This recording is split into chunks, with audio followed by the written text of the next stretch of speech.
historiador Paulo Gutenberg de Souza escreveu no ano de 2008, em Teresina, a dissertação História e Identidade, as narrativas da piauiensidade, apresentada ao curso de pós-graduação em História da Universidade Federal do Piauí. O texto aborda diretamente a busca pela piauiensidade, termo que sintetiza os atributos que identificam o Estado e o torna diferente dos demais. Há uma rica análise historiográfica do Piauí, em um convite a voltar nas primeiras décadas do século XX para observar personagens e suas ações. Questionamentos como os intelectuais e historiadores formularam identidades do local própria são também reflexões presentes na dissertação de Paulo Gutenberg. Estou com Paulo Gutenberg para falar sobre a dissertação História e Identidade as narrativas da piauiensidade. Boa tarde, Paulo. Boa tarde, Larissa. O que lhe motivou a escrever sobre esse tema?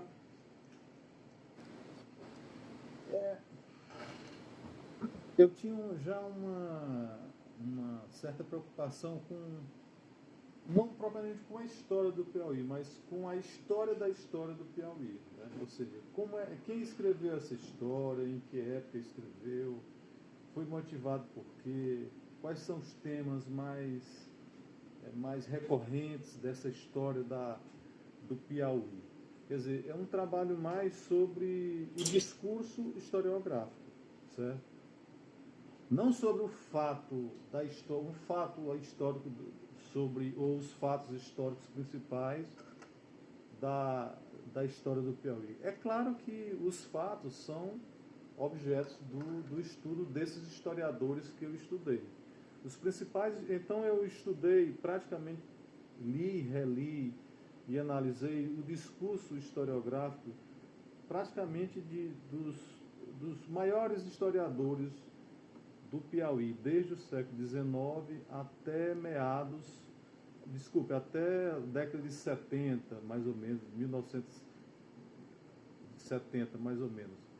Então, o que é que diz esses escritos, né? E aí me ocorreu que esses historiadores, eles são muito... existe assim um certo ressentimento, porque o Piauí é um estado pobre, culturalmente e materialmente, né? Então, precisa progredir. Então, esses signos, essas significações estão muito presentes na obra desses historiadores. Os principais historiadores, eu foco maior nas primeiras décadas do século XX, né? Eu estudo Clodoaldo Freitas, o Gino Cunha e o Abdias Neves. Ok? No texto é bastante destacado também a busca pela piauiensidade. Destaque a importância dessa identidade para o Estado e em que contexto o Piauí começa a adentrar na construção dessa piauiensidade. Como eu estava te falando, isso ocorreu logo após a República, né? Acabou o Império em 1889, foi proclamada a República, e a partir daí os estados brasileiros eles ficaram mais autônomos, né? Eles ficaram com mais poderes, entendeu? E entre os quais as atribuições. Isso não aconteceu só com o Piauí, tá? Os outros estados também, alguns dos estados brasileiros, eles começaram alguns antes, outros depois, começaram a construir essa identidade histórica e cultural, certo? E isso no Piauí ocorreu mais em Teresina, né? A partir de 1852, não 1852, 52 foi a data da transferência da capital de Oeiras para Teresina. Então, já no final do século, né, 19, se começou assim, a imprensa, entendeu? Os intelectuais, né, os produtores de cultura. O Abdias Neves, por exemplo, fez um grande romance chamado Manicaca sobre Teresina, né, sobre a sociedade teresinense do início do século XX. Aí tem os poetas. Então, essa piauiensidade, ou seja, que valores culturais, entendeu? Morais, assim, que estão escritos estão inscritos nessa escrita, né, historiográfica. Então, geralmente, eles reclamam muito dessa pobreza piauiense, né?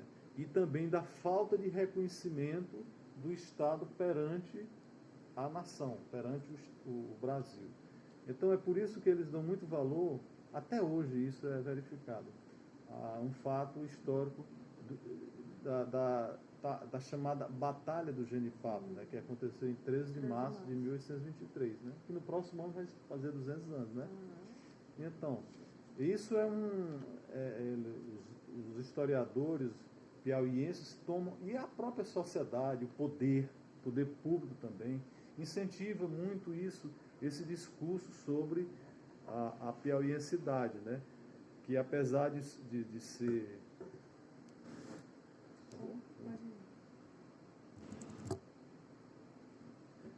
Que apesar de ser pobre, assim, mas ele precisa construir essa imagem, né, de existência cultural e histórica, né? É por isso que eles dão muito valor à Batalha de Genipapo e veem essa batalha, esse fato que foi identificado como uma batalha, como um fato histórico muito relevante que teve repercussão na própria independência do Brasil. Paulo, a sua dissertação também reflete sobre como os intelectuais historiadores pensaram o Piauí. Até que ponto essas ideias desses intelectuais influenciaram a nossa sociedade? Influenciou bastante, né? Porque os outros historiadores que vieram depois também retomaram esses pontos que eles discutiram. Porque, na realidade, por que é importante por que é que eles influenciaram?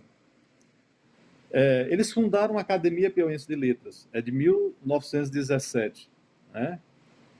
E nessa academia, dessa associação intelectual, eles juntaram os maiores, os mais destacados literatos da época, né? Que não eram só literatos. Né? É preciso ver que o literato da época, até hoje mesmo também, ele não é apenas um escritor, não é apenas um escritor. Ele tem outras funções na sociedade. Ele pode ser um professor, ele é um político, entendeu? Então, por que teve tanta influência? Porque essa escritura deles foi para tornar, dar uma inteligibilidade sobre o Piauí, dar uma propagandear o Piauí, a cultura, a sua história, e dar um local, dar uma existência própria ao Piauí. E aqui a gente encerra a nossa entrevista agradecendo muito ao Paulo Gutenberg, que você tenha muito sucesso. Muito obrigada. Obrigada, Larissa. Tudo bem. Então é como se fosse